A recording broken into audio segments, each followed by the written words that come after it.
Micah Vainikka, welcome to the Preconstruction Podcast. Happy to be here. Thanks for having me. You're welcome. I've been a few people have put me in touch or referenced your name to definitely get you on the podcast. So that in itself is a big compliment. Yeah, I'll take it. Start off like Very, this, but very good.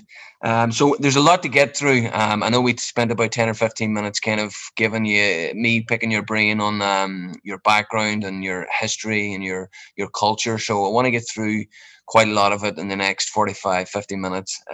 So let's go back. Minnesota, there's a lot of Norwegian, Finnish, Swedes. Give me an idea of how the construction market is moving in Minnesota at the moment. well, I would say it's been steady through COVID and things. There was a little bit of lull, things going on the shelf, but there's been a large swell of opportunities coming again. So that's good. There's a lot of good large construction management firms in the area, and like we were talking previously, there's a lot of Scandinavian type companies, at least with those names. So Knutson, started by a Norwegian, but then there's also Kraus Anderson and Mortensen and Adolfsen Peterson, and so a lot of those Scandinavian names, which are all very worthy competition to us, keeps us all sharp. That's But it. yeah, it's a strong construction area. Competition's key within any market. We were talking sports beforehand. It's key. If you don't have competition, there's nobody to drive you. It's very difficult to drive internally. You've got to have that competition. Is there like friendly banter? Do you see the competition out in the bars and the restaurants and the cafes? Yeah, or usually for us, it's at the pre-bid walkthroughs and things, having the chit chat off to the side, but it's game on, you right? Brilliant. That's it. Once you cross the white line, as they say, it's dog eat dog. Yeah.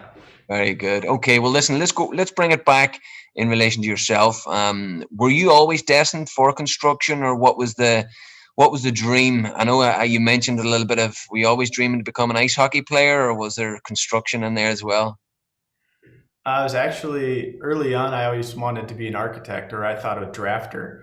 I liked to draw when I was young, but then growing up, we put an addition on our house, and I helped my dad learn how to frame. I was up climbing around on a roof at 10, 11, 12, and really liked it. So I actually picked construction soon after that.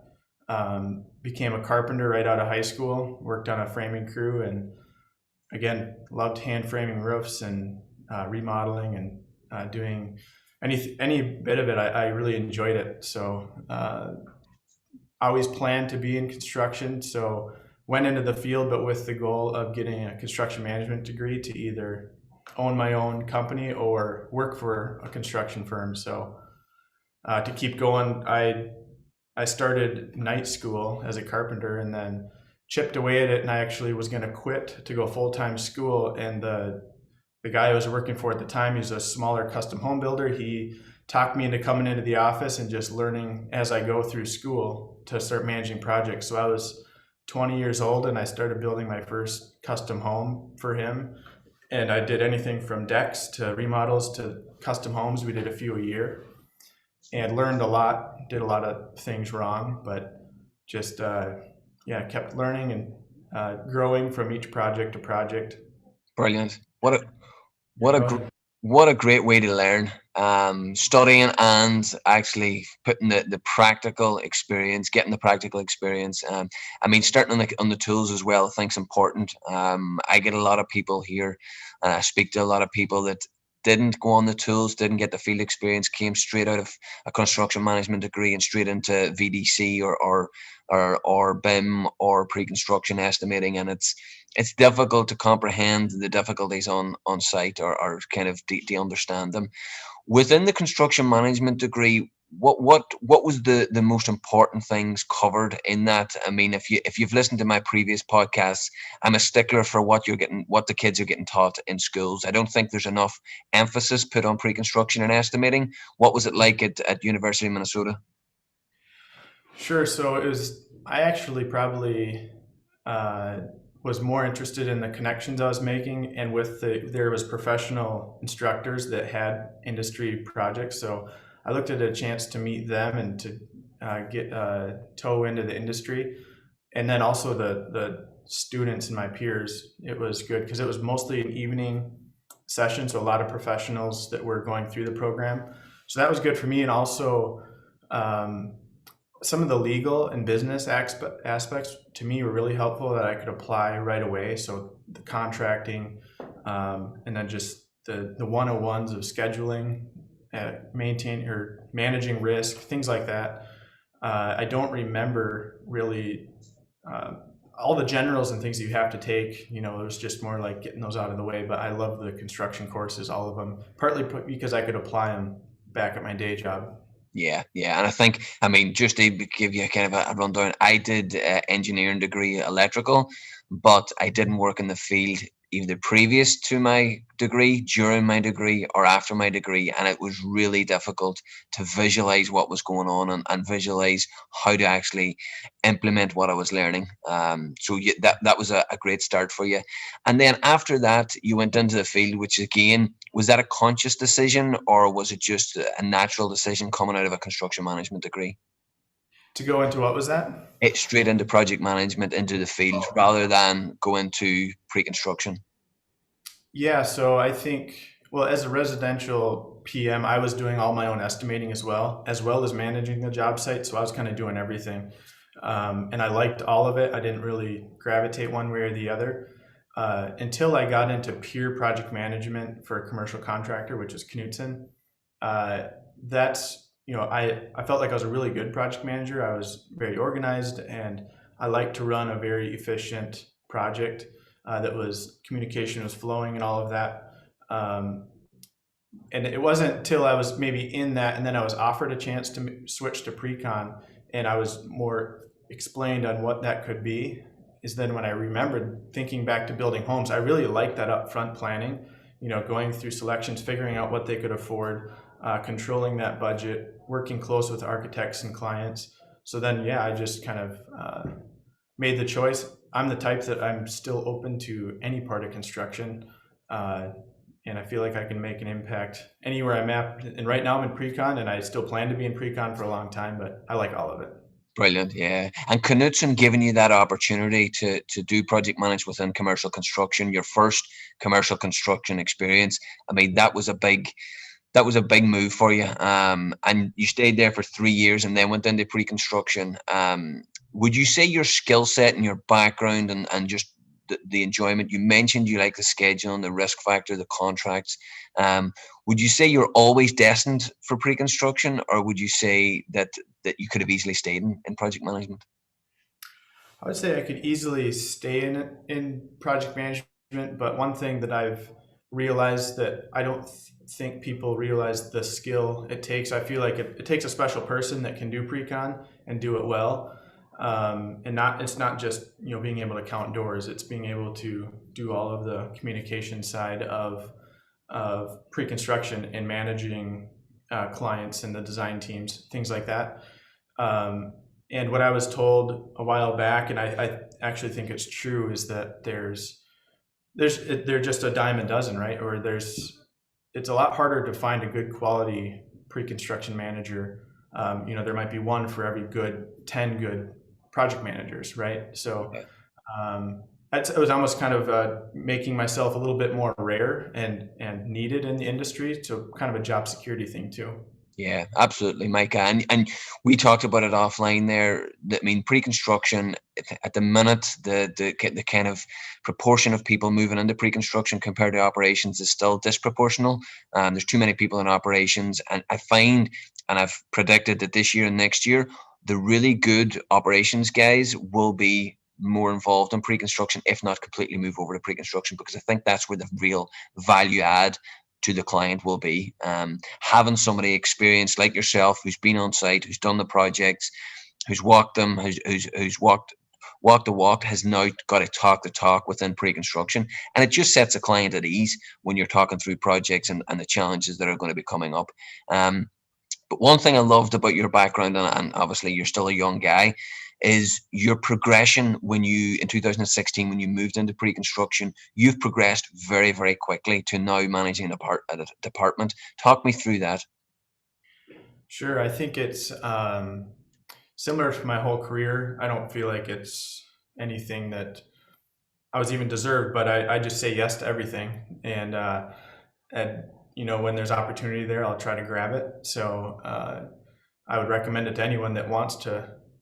So even when I was 20, I'd never built a house before, but I figured it out, right? So I jumped into it, Hmm. and I managed to keep swimming so far. Yeah. When I switched to pre-construction, I actually got thrown onto a $120 million hospital and cancer center project. Wow. To manage the pre-construction along with the senior project manager and the operations team. But I managed the entire GMP. There was 7 bid packages, a lot of moving parts. And again, I think kind of just my organization skills and things like that brought a lot of calm to that process that was moving fast. Um, and again, I didn't even really have time for a lot of training, so it was sink or swim, and I loved the challenge. And that instantly, that project made me almost qualified to do pre-con on about any other project, right? So I Yeah. was lucky. Timing is always a factor, and I was lucky that that one is coming down to get put on. Brilliant. Love it. What a success story that is. I mean, obviously, the people within Knutson knew that Micah was well prepared, well organized, and they knew you, with your background, your characteristics, your strengths, you would have had a success. But still, $120 million healthcare project. I mean, that is in the deep end without any paddle or any floats or any armbands. And what were the big initial challenges early on? I mean, you've got word, the guys have notified you, you're going on this pre-construction first project. What is your first instinct to say, right, I've got a, did you surround yourself with people? Did you have mentors? Did you have peers? What was the senior PM saying to you? Sure. I mean, it wouldn't have been possible without our VP of pre-con above me, but he gave me a very long leash. So I was constantly sitting down with him. Here's what I'm thinking. This is how it's going. Reviewing, scope by scope with him. So I can't take credit for much of it at all, other than I was just right in the thick of it, right? So I was getting all the experience that I needed. So it certainly takes a team, and then the operations, it was a great team. So they were teaching me as well, and I was soaking it all up. So I wasn't necessarily only going by instinct, but there were some things that I feel like that I could help by setting up well and keeping the team always up to speed on all of the different drawing packages and value engineering logs. And just there was just so many moving parts on a project that big, and if you're not organized and just thinking ahead and making sure that everyone knows what's going on, then you won't have a chance unless you really stay ahead of it. Absolutely. And communication, I would imagine, is key. Yeah. Yep. Yeah. And then, I mean, going from that obviously kind of, you got a stripe on your chest for that. You moved then quickly into managing the department. How many people are you managing now? And what was the transition like from you going as a lone wolf, being autonomous, now to having managing people and being that guidance and that mentor? Sure. Again, it was kind of a timing thing with other shuffling going on, and I had planted a couple seeds that I would like the opportunity if it was available to take that step. So I manage 4 other estimator pre-con managers, and then I still handle a decent workload myself. I'm the guy for several clients. Um, you know, Again, I'm partly going on instincts and other good mentors, but just trying to be the boss that I would want and create the environment of somewhere that I want to work. I know should be better for other people as well. I believe a lot in just honest feedback that's very quick, right? And then again, also give other people very long leashes and trust kind of from the start. I prefer people to just make decisions and then defend their decisions, right? And then we rarely need to change things, but usually if people go about their work with that mindset that they want to make the best decision for the company, a lot of good things happen without me being a bottleneck or some structure. And it works really well. We still get a lot of consensus from the field and every project team. We have touch points. But again, I like to just create a collaborative environment that people can keep growing and get experience fast, similar to how I have. Yeah, I like that. I mean, myself and my wife, we're a family-run business, and we always said that from the outset was we got to create a company that we always wanted to work within. So that can be difficult because you can just like have great times all the time and not think about the bottom line. There is a happy medium, but it's not always that easy. But if you've gone through a couple of good bosses, of good mentors, you know what that feels like and what it should look like. So that's I can feel your pain and your challenge in that. And then we talked previously pre-construction technology. I mean, it's a hot topic right now. There's companies that you mentioned Mortensen there, another company local to Scandinavian company local to you guys, started by Scandinavian people. They are well ahead and have a huge pre-construction and technology department. Where are you guys at, and what do you think the future is? Yeah, so I would say I'm a champion and lover of technology and using it to make workflows easier, make processes more repeatable with less, uh, just less effort, right? And so that we can be freeing up our brain to be more creative and be more collaborative and staying in front of clients. So I'm the type that I know about every software and tool that's coming and it's out there and what they do. But we actually are still on a fairly established old system, I would say, that's based on Excel. It's essentially a software within Excel. It's very powerful, and it's gotten us, it's had a lot of success for us, and we pretty much been able to handle any risk that we come across. So, but what we're finding is that it's not data rich to be able to compare, every old estimate back to the current ones and quickly compare between. It becomes labor intensive again to go find the right files, pull those in. So where the benefits are in customization and really the deliverables that we can do, a lot of people know Excel. So we have been looking at more end-to-end solutions so that we can have that more data-rich environment. I will say though that I don't think it's ever hampered us, and I don't necessarily want to be uh, a pre-construction department that is winning because we own this piece of technology. I would rather it be about the people, and I think that's how it has been. When we can sell our services, it's because of the people that are doing it and how well we can provide the service. It doesn't matter which tool we use, but we do want to use new tools, so we are always looking at those. Good. Micah, you're 100% right, and it never will be. Technology is always an accelerator. The differentiator from a good company to a great company is talent and people. You haven't read the book Good to Great by any chance? Yeah, Yeah. yeah. What a great book. What a fun, and that is just that is essentially that's what it is. It's an accelerator technology. And speaking of technology being an accelerator, as you say, if it's not broke, don't fix it. But pre-construction data is going to be, it's not going to be the differentiator, and it never will. It's always going to be the people. But what the people do and the enjoyment they take out of a job and that heavy lifting at the beginning, that pre-construction data can really, really take a lot of load off.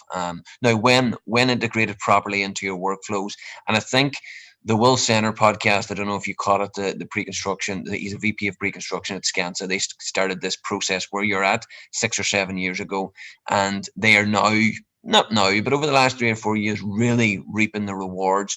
But he goes back to the very beginning, and one of the key things that came out of that discussion was the workflows. Don't don't take a pre-construction technology piece of software and kind of put it into your company. Find what integrates with your workflows. Your workflows are key to what you're doing. So that is the first part of it. And is it a case of your workflows obviously work, you're highly successful. How do you get a piece of technology, and as you say, one end to end is almost impossible? Do you look at multiple technologies, or do you think there is one out there that you can kind of mold into your workflows? Yeah, I guess when I was thinking end to end, I was thinking just for the estimating portion, which is Yes. the cornerstone of pre-construction. So to be able to do self-perform estimating, conceptual estimating, and then every milestone and trend update, all of those maybe end to end. And I will say also we do track estimate historically, and we built a Power BI front end on it. So we do have the ability to do it faster, but again, it's labor intensive to enter all those old estimates. So again, we do have the tools. It's kind of Excel and Microsoft based, but if it's happening automatically, that's just a workload we don't even need to do and manage, right? So, Yeah. Yeah. uh, but yeah, we're looking at best in breed, so multiple silos for certain things, from bid invitation to historical cost management to everything it might be, or maybe trying to look at systems that grab several, right, and then buy one package. So Good. we're still pretty open. Good. And is there anything that excites you out there? I know we touched on Join and Concentric, and there's a number of them out there. Is there anything, and it doesn't even have to be within estimating, even pre-construction. What I like about is the visualization side of it. So Power BI obviously is fantastic. Is there anything that gets you out of bed in the morning going, you know what, when the time comes and the VP comes at knocking on my door, I'm going to recommend this one? Sure. I would say there's many, and actually some of them are even outside of my department, and I will kind of try to pull people together to look at. But I do feel like the ones that are client facing to me are the most important. So like Join and Concentric are of interest to me. I do feel like our jobs as pre-con managers is to control the story and the feeling that clients have and where they are on the journey to budget and breaking ground. So things that they see to me are the most important. They don't know maybe the long hours and what we're fighting the back end to get an estimate to work. So those things should be happening and improving as a baseline. But to take us to those next levels are those things where it could be something more cloud-based, where they can sign in, see where they're at any point in the process, see their current value engineering options, do some of their own analysis without sitting in a meeting room under the gun as far as making a decision. So I do think, again, like Concentric and Join, what they're building is kind of the next step, and that's going to really be helpful. Yeah, I totally agree. It's a collaboration piece. It's a communicating piece. I mean, rather than picking up. No, don't get me wrong. I think meeting face to face and picking up the phone and through email is always going to be there. But as you say, to be able to visualize something to and I'm not saying that the owners are non-technical, but they don't want the jargon. They just want to know: is this thing on track? Are we going to build it on time and within budget? And if you can communicate that, then I think you're going to be well ahead of it. They're going to have confidence in you, and they're going to use you again. And like essentially, repeat business is what you want. Yeah, and I would just add to that. Again, I was mentioning those, but those are still very budget focused. I think there's a lot of success factors along the way that should be weighed in on. Anything from safety and where the schedule is sitting, and just any open loop and risks where the design phase are at. So if you could be having a dashboard or something, they can see if everything's green, right, across the board. Estimate being one of them, right? Then they can see the health of their project. Yeah, So yeah. to me, that's kind of that next level. Yeah, and even would you take it as far as even when you're doing the estimates, say for instance, like there's a huge staircase in there, and you've got 3 or 4 different options to be able to push that decision to the client with the different costs and say, listen, these are the 3 or 4 things that you need to action. Absolutely. Yeah, Yep. And probably even more visually too, with any rendering or model views, things like that, where now we use models so much that a lot of times they're modeled in a way that we can estimate them or at least view them so they could see the different options. So again, for a staircase, maybe it's glass rail versus steel rails or wood banisters. There's all sorts of options. Maybe you could quickly show it with the yeah. design team's help or whatever to go along with that. Yeah, and again, that would be nice as well if there was historical data there of pictures that previous projects you previously did, that automatically machine learning, AI, whatever it is, pulls it through. You click on it and go straight over to the client for a decision. Mm-hmm. Yeah, Yeah, that'd be nice. That'd be nice.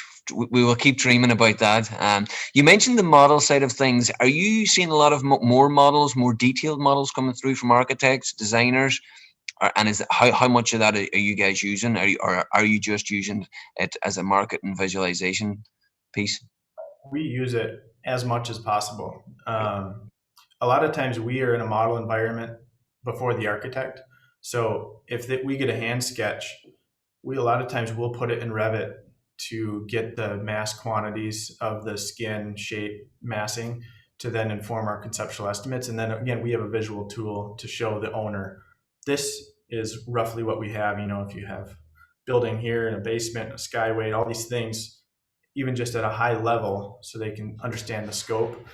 But then, at least in town here, we have worked with essentially every architect, and we've kind of learned how they draw, even at an early stage. So we've set up ways to be able to filter out, their wall types and glazing and all those types of things to inform our quantities pretty fast. So, I mean, compared to a 2D takeoff, how fast we can do walls in a model, it's 10, 15 times as fast.